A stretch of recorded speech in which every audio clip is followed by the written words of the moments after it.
Hi BookTube, this is Dario. Welcome to my channel Motley Reads. In this video I'm going to talk about a book that I just finished a couple of days ago. It's Mrs. Dalloway by Virginia Woolf. This is the second book of Virginia Woolf that I'm reading during August. First one was In the Lighthouse, and I made a video about it I think it was 2 weeks ago, something like that. I never read Virginia Woolf before, my wife's favorite novelist. So I embarked on this project. In the Lighthouse I loved. For you that saw the video, you know that it was a fantastic read, and I very much like this one as well. Mrs. Dalloway is a really good piece of work. So now I'm going to talk about it. Most of you probably have come across Mrs. Dalloway in one way or another, either through reading it or through hearing about it, or through watching the movie The Hours, which is based on the novel of Michael Cunningham, and it's a movie. I think it was made in 2003 with Meryl Streep, Nicole Kidman, and Julianne Moore in as playing main characters in the movie. There are some other great actors in that movie, like Claire Danes, Ed Harris, and so on. So it's really a good movie, and actually we saw it yesterday evening, and it was fantastic. Now when I read the book, it gives you another dimension on that great movie. I knew very much about Virginia Woolf even before I read these books, because I was very interested about Bloomsbury Group that she was a part of, and what is quite interesting is that it is when you read any other writer, when you read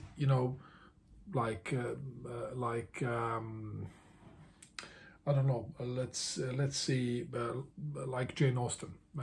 You read Pride and Prejudice, and you read the Pride and Prejudice, and that's it. You're not involving Jane Austen very much into that. It is, the book stands for itself. Or Charles Dickens. Read Tale of Two Cities. It's Tale of Two Cities. You don't think very much about Charles Dickens, about him, about his life, even if you know much about it. Even Shakespeare's plays. But when it comes to Virginia Woolf's books, both Mrs. Dalloway and To the Lighthouse, but for me it is very difficult to separate these books from Virginia Woolf as a character, and somehow she's omnipresent in the book, and I cannot help thinking of parallels with her life, because it is so tragic life, and so significant in so many ways. This in combination with this experimental prose that she's writing, and in the way she's building characters, and what she's telling us through her style, this stream of consciousness, these thoughts going through, and think of parallels in her own life, how things went. It is, to me at least, impossible to separate Virginia Woolf as a person from the prose that she was writing. And so was it in Into the Lighthouse, and so was in Mrs. Dalloway. But what is Mrs. Dalloway as a book about? It is, the plot is quite simple. The whole book is pretty short. It's very dense. So it is. It takes some time to read it. In this edition here that I have, Oxford World Classics, it's about it's 165 pages. So it's at first sight it's not very thick, but it's full of content. It is one day. The main protagonist of the novel is Mrs. Dalloway, Clarissa Dalloway. She's wife of an MP, Richard Dalloway. Both of them, they are leading a very affluent life. They live in Westminster, in upper class society. socializing with the creme de la creme of London society, and Mrs. Dalloway is giving a party that evening. So everything starts in the morning. In the evening, she's giving a party, and the book starts with the famous first line that goes, Mrs. Dalloway said she would buy the flowers herself. So she goes out from the house to buy flowers, and then the big canvas of the novel stretches out, and the canvas of the novel is London, streets of London. So she's getting out to the streets of London, walking away from a house in Westminster to Bond Street to buy flowers, and then the story unfolds. She's walking, she's watching the town and thinking about her life at the present, and very much back to glory days, when she was 18 years old, and when she was young, choices and how things were, and the grievances and love, and lots of different things, and all the characters that she's meeting throughout the novel. There are quite a few characters, quite a few people. Now my son again in the kitchen is as usual. So sorry about that. So all the characters that she's meeting that are part of this novel, all of them are throughout the book on the streets of London, walking around and thinking about current state of things, but they're thinking about Mrs. Dalloway as well, and about the role she has played in their life, and how they how she's today. So they are moving around the London, and the whole thing is paced by the clocks. You are hearing a church clock, saying it's 12 o'clock, it's 3 o'clock, and so on. So while you're moving through the novel and following them on the streets of London, you always know what time it is, and they are moving towards this party that is going to be given in the evening. To me, as a lover of London, London is my favorite place of earth. It was delight to read, because there is a map in a book here. To me, I didn't even need to look at the map, because all these streets, every street mentioned here, I've walked a million times, and it was such a delight to read this. And Virginia Woolf is writing very much. She loved London, and in many of her novels she's writing about London, and so this is quite a significant theme. And I have a book here. I didn't read it yet. I will certainly read it after I have read a couple of more novels of Virginia Woolf. It's in Swedish, this book by Lisbeth Larsson. It's called Walks in Virginia Woolf's London. So here are all the different walks from Virginia Woolf's different books, and this book is written. Elizabeth Larsson, she's a professor in literature and literature critic, and she's professor at the University of Gothenburg. So this looks pretty nice. So I'm going to read it at some point. So it is very, very much about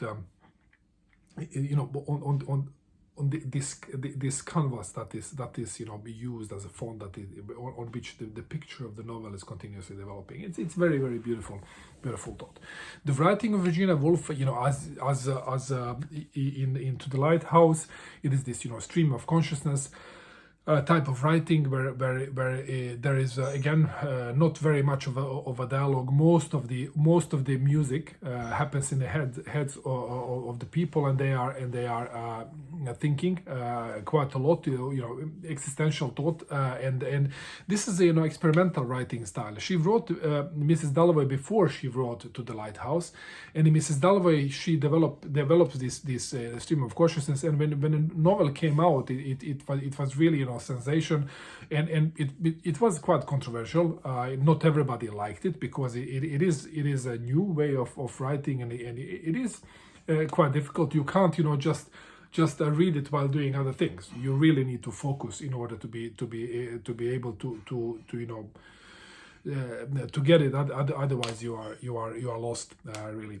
So she's doing that, and the Lighthouse is written after this, and I can see that the style is more developed into the Lighthouse. She goes deeper in thought. It is more there are longer passages, and they are going more into soul of characters than they are doing in Mrs. Dalloway. So I'm really curious about how her later books like Orlando or The Years, this technique, how is it developing? Because I can clearly see the step from Mrs. Dalloway to the Lighthouse.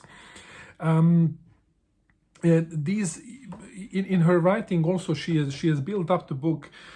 These characters, they are one after one introduced, and they are moving around London, and it is very important. Where do they move? So there are stretches. They are like lines throughout London, moving from one place to another.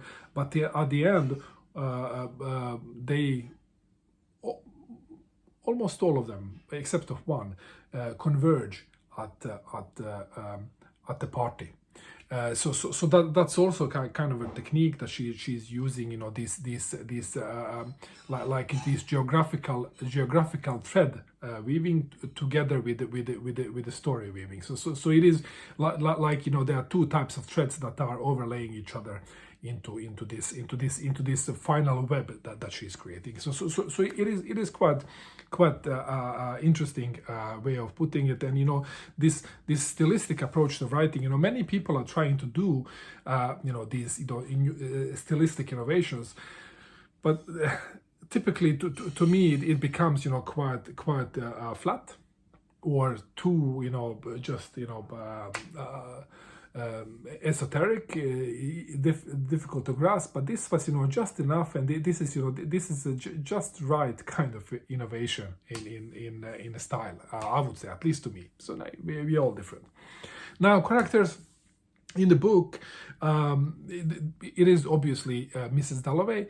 Mrs. Dalloway is there is a duality of this character. In my opinion, she's a Mrs. Dalloway on the surface, being a wife of Richard Dalloway. This societal tiger that she is, but then in her own self, of course, she is Clarissa. Right, and in the minds of the other protagonists, even if they talk about the seer is Mel Dalloway, and for most of them that know her for a long time, she is Clarissa, and there is this duality is very clear, and what's quite interesting here, it's of course Virginia Woolf, she had a choice. She could have called the book Clarissa. Of course, but it was pretty important, that this role that Clarissa is playing as Mrs. Dalloway. That's basically the whole thing of the novel. This social construct that is really carrying the whole story, and and basically being the life work of Clarissa to become this Mrs. Dalloway. That's quite interesting concept, I think, if I understood it right. But I don't know if that is right or wrong. Everybody reads it in its own way. Then is this then this is another character is the Septimus Warren Smith. It's a shell-shocked war veteran now. This is set in early 1920s, just after the Great War, World War One, and Septimus Warren Smith is he's ill with the PTSD, post-traumatic stress syndrome. And he's also one of the characters walking around on these streets, and he is very ill, and I'm gonna go with the spoiler now. Now, for you that didn't read the book, I'm just gonna start with the spoiler. When I do like this with the finger, start with the spoiler, and then you can mute me. And then when I'm done with the spoiler, I will do like this, and then you can unmute. Okay?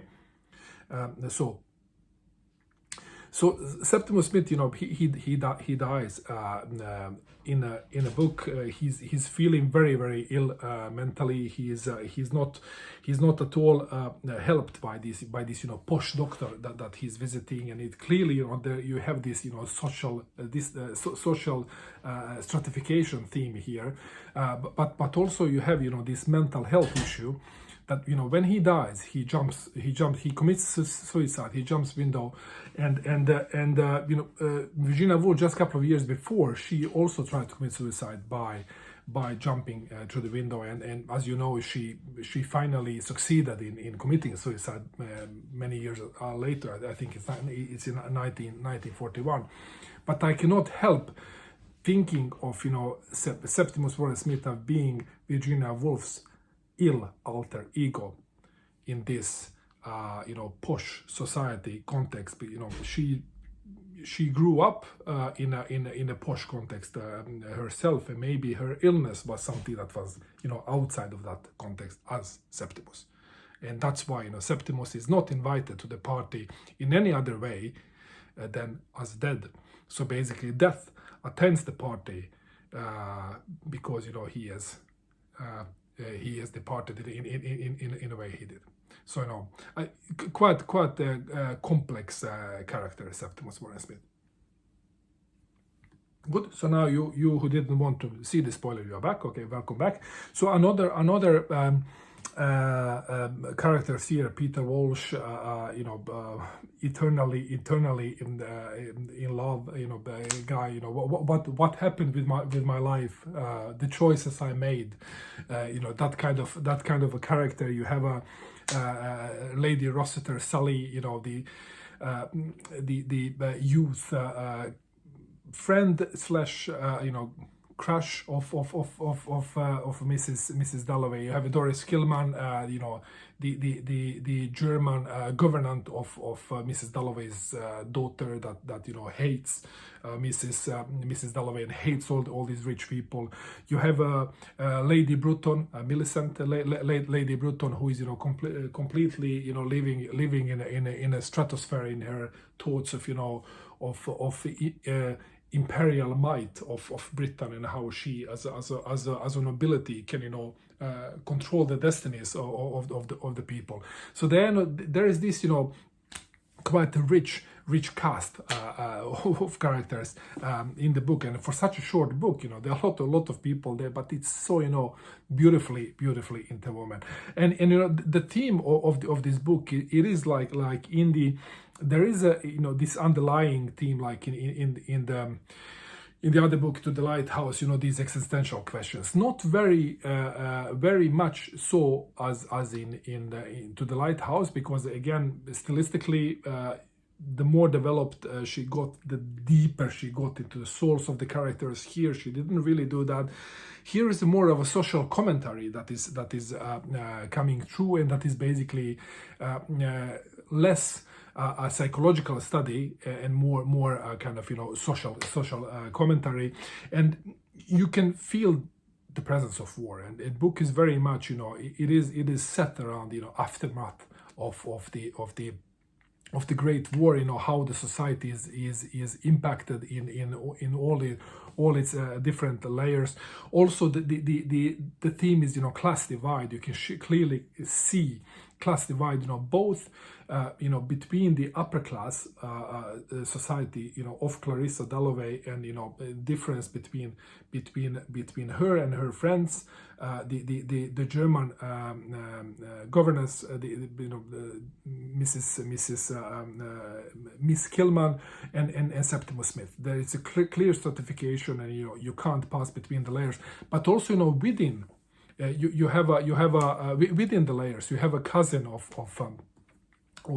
Mrs. Dalloway, Ellie Henderson, who although she's being blood relative to one to her, she never made it to become really part of the upper class, and that's very visible through subtle mobbing.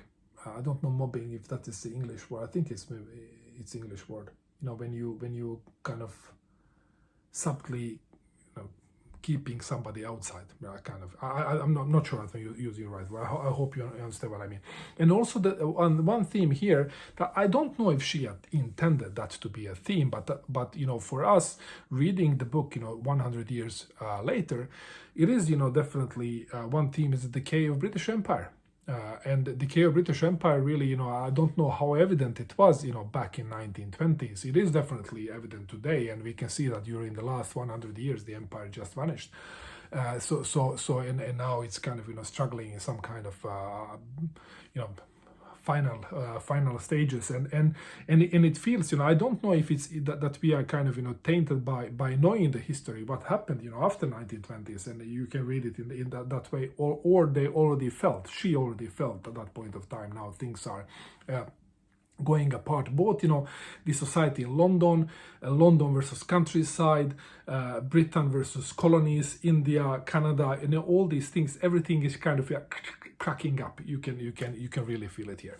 So there are lots of, you know, different themes, and you know, the more I think about the book, and if I, you know, watch documentaries, if I watch the hours, the book grows all the time.